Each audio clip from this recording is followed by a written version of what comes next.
ఈరోజు 29వ తారీఖు జనవరి 2026 గురువారం. ఈరోజు సింహరాశి వారికి ఈరోజు తీయని మాటలతో మోసం చేసే వ్యక్తులు తయారవుతారు. చాలా జాగ్రత్తగా ఉండాలి. తీయగా మాట్లాడేవాడు ఎప్పుడు కూడా మంచివాడు కాడు. అతి పొగత్తలు, అతిగా మిమ్మల్ని పొగిడేవారు ఉంటే కనుక అలాంటి విషయాల్లో చాలా జాగ్రత్తలు తీసుకోండి. వాళ్ళెవరూ మిమ్మల్ని ఖచ్చితంగా దెబ్బ కొడతారు ఏదో రోజు.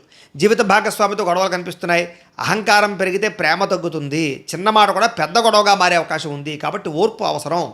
అనుకోని ప్రమాదాలు, తొందరపాటుగా నిర్లక్ష్యంగా వాహనాలు నడపడం వల్ల చిన్న చిన్న ప్రమాదాలు కనపడుతున్నాయి. జాగ్రత్తగా వాహనాలు నడపండి. కొంతమంది మిమ్మల్ని మానసికంగా వేధించడానికి ప్రయత్నం చేస్తూ ఉంటారు. ధైర్యంగా ఉండండి. కుటుంబ సభ్యులతో చిన్న చిన్న వివాదాలు కనపడుతున్నాయి. చిన్న చిన్న సమస్యలు పెద్దవిగా మారకుండా జాగ్రత్త పడాలి. ఈరోజు రుణ బాధలు చికాకు పెడుతున్నాయి కాబట్టి అప్పు భారం అయితే నిద్ర కూడా సరిగ్గా పట్టదు అనే విషయాన్ని గుర్తుంచుకోండి. ఖర్చులు నియంత్రించుకోకపోతే మానసిక ఒత్తిడి పెరిగిపోతుంది అనే విషయాన్ని కూడా గుర్తుంచుకోండి. అలాగే ఉద్యోగస్తులకి పని ఒత్తిడి అధికంగా కనపడుతుంది. ఈరోజు భార్యాభర్తల మధ్య, ప్రేమికుల మధ్య అకారణంగా వివాదాలు, కోపాలు కనిపిస్తున్నాయి. అంచేత నోరు అదుపులో ఉంటే సమస్యలు అదుపులో ఉంటాయనే విషయాన్ని మాత్రం ఖచ్చితంగా గుర్తుంచుకోండి. మాట జారడం వల్ల, నోరు జారడం వల్ల ఈరోజు వివాదాలు ఎక్కువైపోతున్నాయి. జాగ్రత్త. ఈరోజు ముఖ్యంగా స్పెక్యులేషను లేదా షేర్లు, ట్రేడింగ్లు మాత్రం వెళ్ళకండి. అత్యాశ, దురాశ ఖచ్చితంగా మిమ్మల్ని ప్రమాదాలకు గురి చేస్తే జాగ్రత్తగా ఉండండి.